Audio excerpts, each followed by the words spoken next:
አላህ ባንተ ላይ በእነሱ ሰበብ ጉዳቱ ይድረስብህ ብሎ የጻፈብህ ካልሆነ በቀር የነሱ ተንኮል የነሱ ሴራ በፍጹም ሊጎዳህ አይችልም። ጉዳትም ጥቅምም ባዕደ ኢዝኒሂ ዐዘ ወጀል ከሱ ፍቃድ በኋላ ነው የሚመጣው። ተግባባ? ለዚህ ነው ቁል ለን ዩሲበና ኢላ ማ ዱቢረ ለና ነው አይደለም፣ ኢላ ጨርሱት እንጂ ማ ከተበ አላሁ ለና አላህ ለኛ የጻፈው ድል ወይ በእኛ ላይ የጻፈው ውርደት ካልሆነ በቀር ለን ዩሲበና አያገኘንም ነው። ከላይ ማ አሳበ ሚን ሙሲበትን ፊል አርድ ወላ ፊ አንፉሲኩም ምድር ላይ በነፍሶቻችሁም ይሁን በመከራ ምንም ያገኛችሁ ነገር የለም ኢላ ፊ ኪታቢን ያ ያገኛችሁ ነገር እናንተን ያገኛችሁ ዘንድ ቀድሜ መጽሐፍ ላይ ያሰፈርኩት ቢሆን እንጂ ነው ያለው። ይሄ ነው የምናመልከው ጌታ። ጥቅምም ጉዳትም ከሱ ዘንድ ነው የሚመጣው።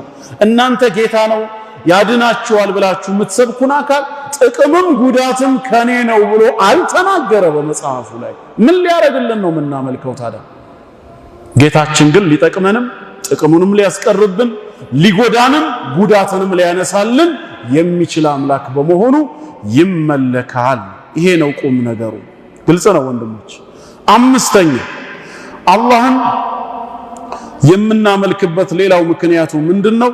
ነገ በዕለተ ትንሣኤ ያመኑ ባሮቹን በጀነት የካዱትን ደግሞ በክህደታቸው ሰበብ በጀሃነም የሚመነዳው ብቸኛው ፈራጅ እሱ ስለሆነ ነው። ከጌታ አላህ ውጪ በባሮቹ ላይ የሚፈርድ የለም። እናንተ ሙስሊሞች ክርስቶስ ኢየሱስ በመጨረሻው ዘመን ሊፈርድ እንደሚመጣ ታምናላችሁ ይሉናል። ታምናላችሁ እንደ እናንተ ሙስሊሞች ንገሩኝ። ዝም ያላችሁ ታምናላችሁ ማለት ነው። እኛ ከጌታ አላህ ውጪ የሚፈርድ አለ ብለን አናምን። ሊኖርም አይችልም፣ ሎጂክም አይደለም።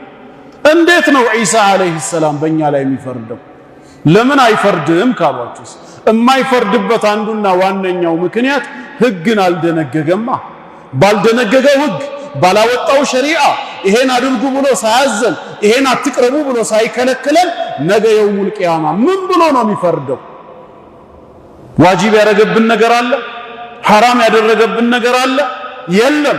ህጌን የታረጋችሁ ብሎ ነገ ሊጠይቀን አይችልም። በእኛ ላይ የመፍረድ ስልጣን ያለው ሸርዓን ወዐቅለን ህግን ማውጣት የሚችለው ብቻ ነው። እሱ ደግሞ ጌታ አላህ ነው። በቀን 5 ስገዱ ብሎ አዞናል። ረመዳንን ጾሙ ብሎናል። ሐጅና ዘካን ፈጽሙ ብሎናል። ኸምር፣ ዚና፣ ውሸት፣ ስርቆት የመሳሰሉት ሐራም ናቸው ራቁ ብሎ ደንግጎልናል። ነቢያትን ልኮልናል። ነገ የውሙል ቂያማ ማዛ አጀብቱሙል ሙርሰሊን የላኩላችሁን መልእክተኞች ምን ምላሽ ሰጣችሁ ሊጠይቀን ይገባል። ስገዱ ካልኳችሁ ምን ያህሉን ፈጸማችሁ? ምን ያህሉን አጎደላችሁ? ለምን አትቅረቡ ካልኳችሁ ነገር ምን ያህሉን ተጠነቀቃችሁ? ምን ያህሉን ተዳፈራችሁ? እንዴት ብሎ ቢጠይቀን ይሄ ነው ትክክለኛው ሎጂክ። የፈጠረንም የረዘቀንም ህግ ያወጣልንም እሱ ነው። ዒሳ አለይሂ ሰላም በመጨረሻው ዘመን ወደዚህ ምድር መጥቶ እኛ ላይ የሚፈርደው ምን አዘዘን? ምን ከለከለን? መሰለን ምን ብሎ ነው የሚፈርድብኝ? እኔ አልሰገድክም ብሎ ባልሰግድ እንኳን ራሱ እሱ ነው እንዲያዘዘኝ እንድሰግድ። ከፈለገ ሊምረኝ ከፈለገ ሊቀጣኝ የሚችለው የሶላቱ ባለቤት ነው። ስገድ ብሎ ያዘዘኝ አካል ነው። የታረከው ሰላቴን ብሎ የሚጠይቀኝ እሱ ነው። ተግባባ? ወለቱስአሉነ የውመኢዝን አኒ ነዒም ያለው የጸጋው ባለቤት ራሱ ነው የሚጠይቀው። ጸጋውን ያልሰጠኝ አካል የጸጋ ኒዕማዎችን ዘርዝሮ ምን አረክበት ብሎ ሊጠይቀኝ አይችልም። ፍርድም የጌታ አላህ ነው። ባሮቹ እኛ ነን። ነቢያትን የላከው እሱ ነው። ህግን ያወጣው የደነገገው እሱ ነው። የሚፈርደው ግን ዒሳ ነው። ምንኛ ነው ሎጂኩ? እንዴት ሆኖ ነው ዒሳ የሚፈርደው? ማን ሰላት ይስገድ አይስገድ፣ ማን ዑዝር ይኑረው አይኑረው፣ ማን በወንጀል ይዘፈቅ አይዘፈቅ፣ ከወንጀል በኋላ ማን ተውበት ያደርግ አያደርግ የታውቆ እንዴትስ ሊፈርድ ይችላል? ሎጂካሊ አያስኬድም። ተግባባ? ስለዚህ ፍርድ በጀነት ወይ በጀሃነም መፍረድ የጌታ አላህ ስልጣን ብቻ።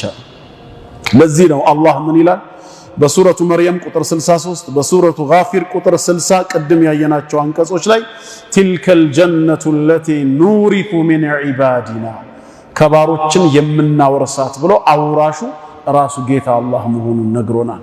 ጀሃነምንም ሰየድኹሉነ ጀሃነመ ዳኺሪን ብሎ የወሰነው እሱ ነው።